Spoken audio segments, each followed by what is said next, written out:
Yan, isang good morning everyone. Yan, dito ako sa tindahan ko at nagbukas ako. Baka mamaya hindi ko din kayanin kasi medyo hindi maganda na naman ang pakiramdam ni Nanay Linda kasi tumataas yung aking high blood. Yan, kaya medyo pinapakalma ko muna. Hindi muna ako nagkikikilos kasi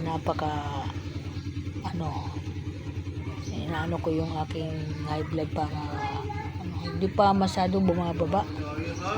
Nag 100 pa din ako, 150 over 78 ang dugo ko, kaya yan, medyo mataas pa din po.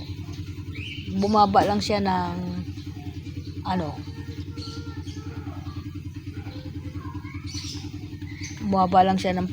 bumababa pa lang ng 5 sa kahapon na BP ko. Kanina ba nga nag BP ako, kaya medyo utal-utal ako kaunti. Kaya yan.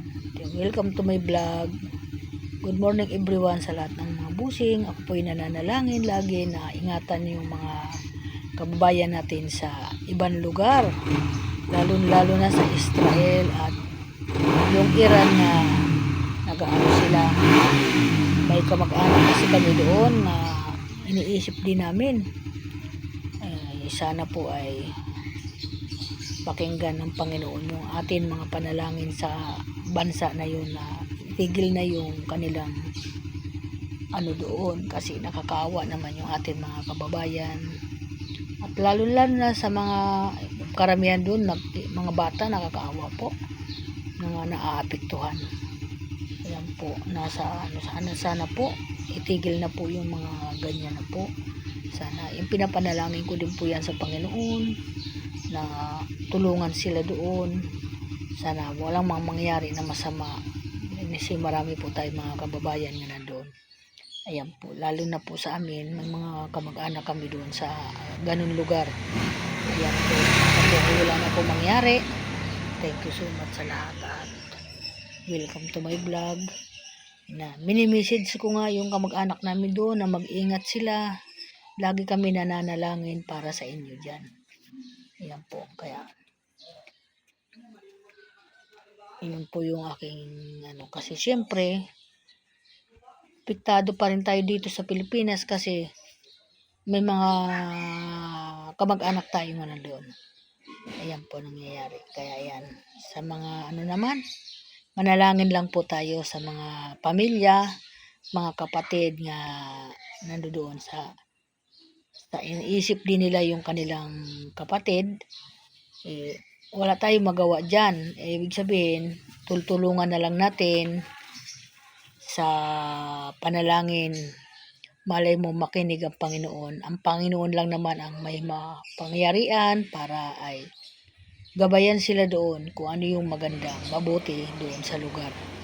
Ayan po. Yun lang ang atin, hindi naman natin pwede doon, lapitan, mapuntahan kasi nasa malalayo tayo, nasa Pilipinas tayo, sila nandoon sa bansa na yon, kaya Israel, ganun. Wala tayong magawa dito kung ang maitutulong natin, puro panalangin lang para sa kanila. Kaya yan. Siyempre, masakit pa din sa atin dito sa Pilipinas bilang mga kamag-anak natin yun na nandoon na naiipit sa mga ganung bagay. Ayan, kaya po sa lahat po ng mga kababayan natin, ingat po kayo dyan lahat, na kung maari lang talaga ay hindi kayo talaga madamay sa ganun po, kasi sana po ganun po ang mangyari sa inyo dyan. Ingatan kayo ng Panginoon, gabayan kayo.